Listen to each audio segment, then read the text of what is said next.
Karine, and good afternoon, everyone. I'm here to provide a brief report on the Iranian ballistic missile attack against Israel that occurred earlier today. I can take just a few questions because this is an ongoing situation and I need to get back to my desk. Today, Iran launched nearly 200 ballistic missiles towards targets in Israel.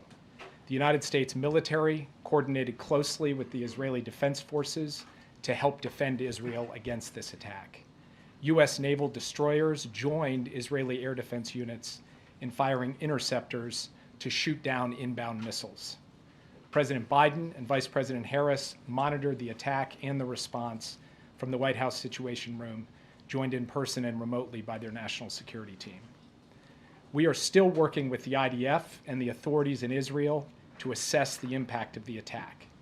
But at this time, and I stress at this time, we do not know of any deaths in Israel. We are tracking the reported death of a Palestinian civilian in Jericho in the West Bank. We do not know of any damage to aircraft or strategic military assets in Israel.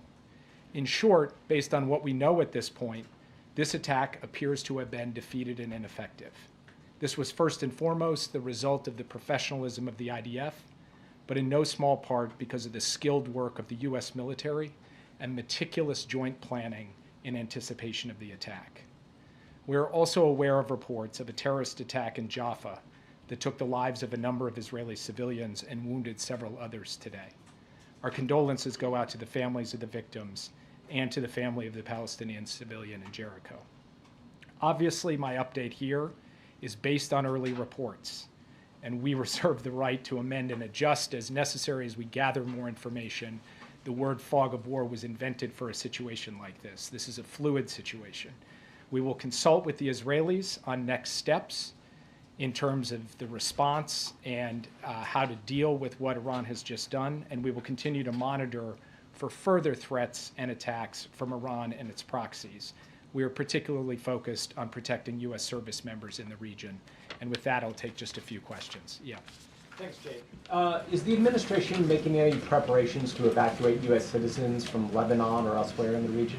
We have been very clear for some time now that U.S. citizens should avail themselves of commercial means to depart Lebanon, given everything that's going on.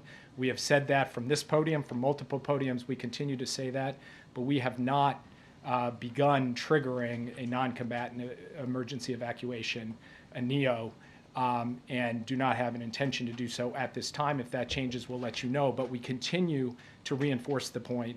American citizens in Lebanon should follow the guidance from the State Department, which is to find civilian commercial means to depart, because in extremis, we may not be able to get them out safely. Yes. Thanks, Jake. What is the U.S. view on whether Israel should retaliate, and what is your concern about this leading to a wider escalation of war in the region?